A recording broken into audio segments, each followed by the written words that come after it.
This is the Cougar Eliminator Den. My name's Sean. Please don't forget to like, comment, and subscribe if you haven't. Now on to today's video. I forgot to mention, I designed a shirt just for the channel. If you guys are interested in picking one up, picking one up, picking one up, picking one up, picking one up, picking one up, picking one up, picking one up, picking one up, picking one up. Hey, by the way, guys, I forgot to mention, I designed a Cougar shirt just for the channel.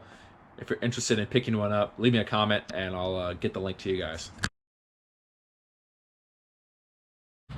Got a couple blocks right here. The 428 and the 390 are sitting here. I don't know where I'm gonna put these. I'm gonna have to, I think I'm going to reorganize this back area. I don't really have a good way to move them either because I do have an engine hoist on the side of the house. I don't have chains or straps that are strong enough to pick them up, I don't think. So I'll have to do some looking around. Might be able to find something, but right now that's what I got done. I do want to empty out this tank right here that has the greaser in it currently. There's a couple things in there right now, but nothing really all that big. The main reason I had that tank was to soak the rear end out of the GT. And now that's done. I have it over here. I got it powder coated. I did get stuff back from the powder coater. I don't know if I mentioned. What's in here? Cold boxes full of stuff. Got some brake backing plates done. Looking pretty good. I think I got 3 sets done. I think I had a set of 2 sets for the Eliminator. And then that one has bumper brackets in it. And the rear end housings are on the other side of the GT. The radio's on, but I guess I'll show you. So here I have both the rear end housings. I haven't looked at them yet. One of them's GT, one of them's Eliminator. So yeah, those are done. Neither of them are perfect. Obviously, you know, they have pitting and stuff, but they are what they are. I mean, one of them, the one I'm using for the Eliminator, is the better of the 2 I had. So I think I have another one over here actually. Let's see. It's a 2-hole axle because it's a staggered shock car. And I might have actually done the wrong rear end now that I think about it, because I think this is the rear end out of the donor Cougar. And I just realized this. I was actually planning on using this rear end in the Eliminator, and I was going to drill another hole for the axle tube, or not the axle tube, the vent tube. And I just realized I got that wrong. I got the wrong rear end powder coated. Oops. But well, it is what it is, I guess. I was able to get the GT block. I greased the cylinders and I sprayed it down with a bunch of WD-40, and I got it bagged up down here under the workbench, sitting there, a couple bags around it. Got the rear end stage right here for the GT. That's the housing. We got it powder coated a week or 2 ago, and also the backing plates got those powder coated like same time. The member's sitting in primer right now. This is the original Bring and Pinion 3.0 gears for the car. Original, everything, pretty much everything is original for the car. So yeah, I think we're probably gonna get this built by a guy up in LA. His name's Bill Thomas. Been around for a long time. We've had him do a couple of rear ends for us. He always does a good job. He's actually in San Bernardino, but yeah, I think we're gonna take it up there probably next week. Don't know if I'm gonna go yet, because I don't know if I should take another day off from work. But anyway, also the engine, we got word from John, the guy in Lancaster, that the engine's done. Somehow, I don't know, that guy moves freaking really fast. Excuse me. And yeah, it's done. So it only took him not even a week, less than a week to do it. So my dad will probably go up there next week, drop the rear end parts off, and then go get the engine. So pretty much do the same trip my dad and I did last week. Do it again, which was a pretty long day. But anyway, it's good news. Engine's done. Rear end's gonna be getting built. Trans is sitting here. I probably should look at the seals and stuff for it. I just cleaned it up, but I'm gonna evaluate it a little bit more.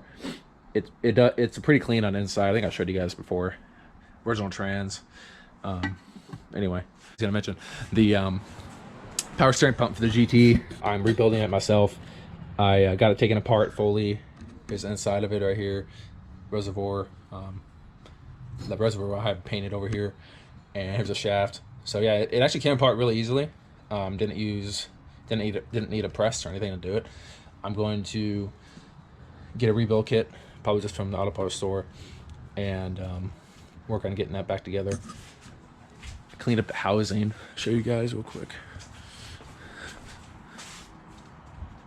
Here's the original housing.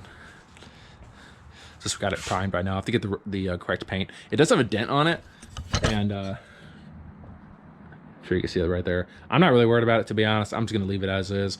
The car is all original. It's the original housing. Yeah, I painted it, but I'm not gonna worry about the dent.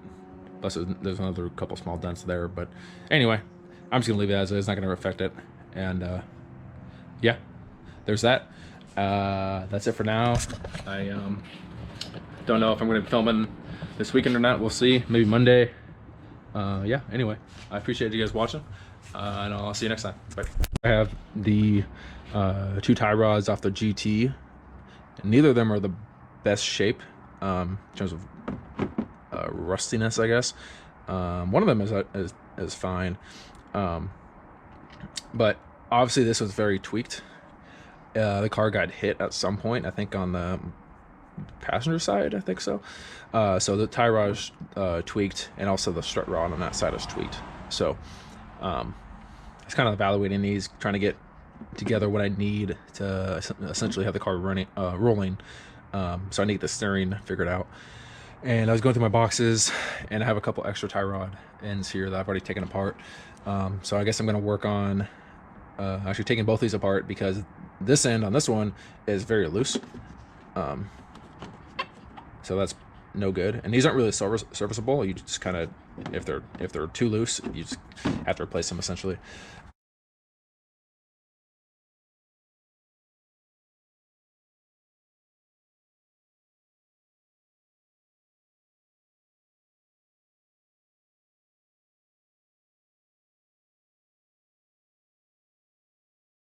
Somewhere at Home Depot on the way home, picked up a couple different kinds of paint for painting some stuff I got that's even bare metal. So I got some satin clear, a couple cans of that, and I got this charcoal gray satin, which I'm hoping is gonna be somewhat like a cast blast, like a cast iron, natural cast iron color. So we'll see. Don't really know what I'm gonna use this for, but just got it just in case. And I have a couple parts here that have just been bagged up. These are bare metal. I might have sprayed them with WD-40, but I didn't really know what to do with them at first. But I think now I'm going to spray most of the stuff in the clear coat. Not that, you know, the stuff's not perfect. It's original. You know, these rear leaf spring plates, whatever you want to call them, aren't the greatest shape, but they're usable. And more leaf spring mounting stuff, shock mounts, rods for the shifter. So yeah, I also got to work on getting the steering figured out still. Yesterday I worked on the tie rod over here, got one of them apart, the other one doesn't want to move, so I'm going to work on this a bit too. Forgot to mention that I did spray a lot of this stuff with WD-40 just to kind of protect it in the meantime. I'll be using mineral spirits to kind of clean it off and prep it, and then I'll let it dry and then use the clear on it to paint over it.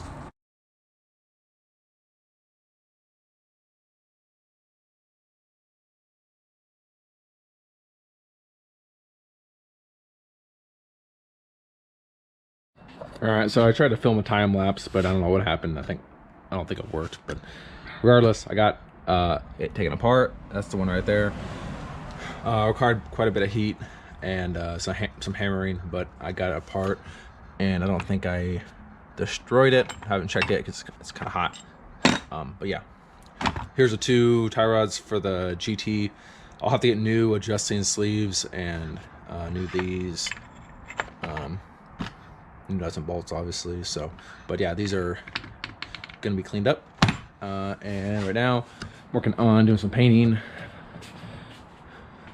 I started painting one of the shock plates, the satin clear. So that's how that looks. Obviously you can't really tell the difference really, but that's the idea.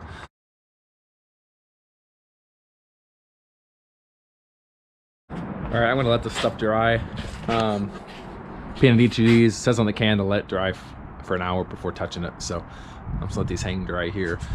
One of the things I haven't touched on this car that needs to be addressed are the wheels. So I've got the original wheels sitting here, stack of them. I think I have an extra one somewhere, might be in a stack, but yeah, these wheels are gonna have to get cleaned up. I don't know if the original owner painted the blue there. There's like a light blue in between. As far as I know, that's not factory. So yeah, anyway, I'm going to work on clean these up. This is kind of the next little project. So yeah, that's the goal now. At least get started on this, and also probably start working on some other chrome and stuff, bumpers and whatnot. But right now I think the wheels are the priority, because the goal right now is to get the car rolling. So I did order, I don't know if I told you guys, I did place an order with Eaton, Detroit Springs, I think last week or maybe early this week, for new leafs, both sides, coil springs in the front, shocks all around, and attaching hardware and stuff, like insulators, U-bolts. I think I got new rear shackles and bushings for that. New front coil spring bushings, whatever was it called, the circular ones. Anyway, so yeah, pretty much new suspension all around. And from there, it's just getting the rear end built and getting the front control arms taken care of, and then the steering, of course, and then the car's ready to roll. So that's it for now.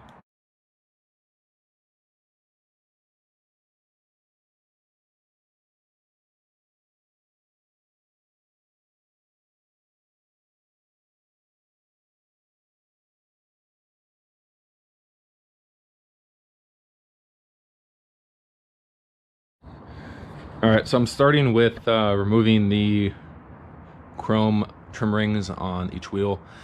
These two down here already got taken off, sitting there. I'm hoping to not tweak the trim ring. I'm just using a big screwdriver and trying to be careful. So let's see how this works on this one.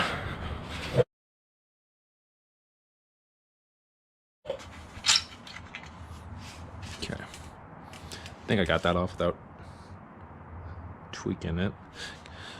Yeah, so these actually, I think these will clean up pretty good. I haven't really inspected each ring to know if they're like dent free, but quite honestly, like this one looks pretty good. Actually, there's something right here, you can see that. But I mean, to be honest, for being 55 years old, and I think the car has like almost 100,000 miles on it, so we're not doing too bad.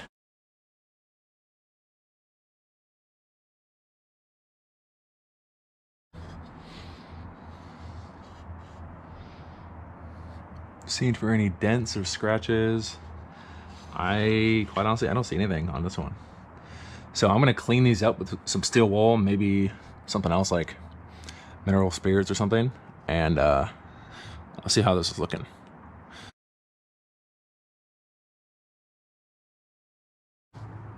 Looking pretty good so far. I don't know if it's just because it's wet or what, but yeah, these are looking pretty good.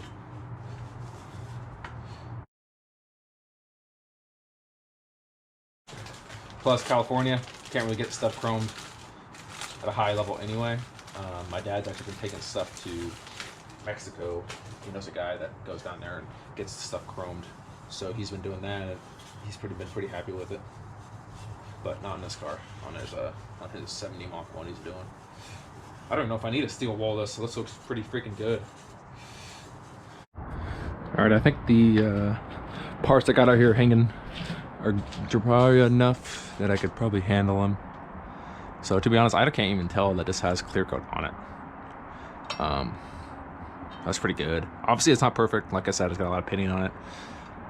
It's not rust free, but this car is all original, so I'm not too worried about it. At least it's protected further rust and stuff with the clear coat. So here's the original heat shield. Got to hang in here. Like I said, not perfect.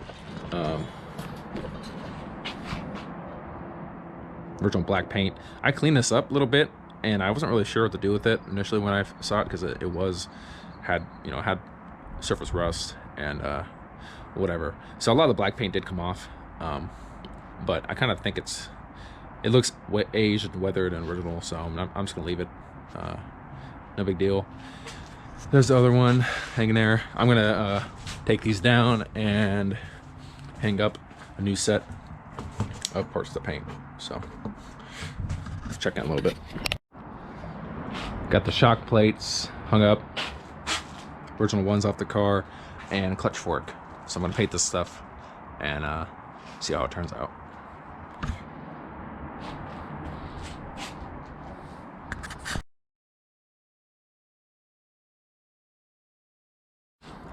All right, I'm gonna let these dry.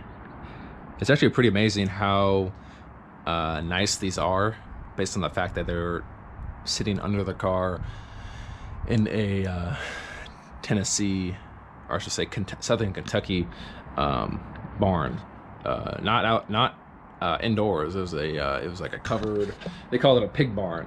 It was like a two sides to it. There's like a shed open with just a roof open all around with various cars on a cement / dirt floor, and then directly next to that in the same building was like a pig pen, pretty much. Don't know how many pigs he had. The guy who bought the car from was a farmer, so he had his pigs right there. Maybe that's why the car's so freaking dirty. The pigs were kicking dirt all over it for 40 years. Some old pigs. All right, so I was thinking, this is a spare wheel. The GT came with 2 extra steel style wheels in the trunk, and now that I look at it, these are actually different. I didn't even notice that, but look. So these are the ones that are on the car. The hole's a little bit different size than these, so I do not know what these are even off of. Yeah, anyway, well, I was gonna say I'll dip these in the molasses tank and see what happens. Maybe I'll do it anyway, just for a test run before I dip the original wheels. But these are not that bad of shape, actually, for being whatever they're off of. Yeah, these are way better than these original wheels. So the backside of the original wheels are just rust all through the whole backside on the chrome and everything. So yeah, I'm gonna see if I can fit these in the 27-gallon molasses tank out on the side of the house. I'll probably leave it in there for like a week or two and just see what happens.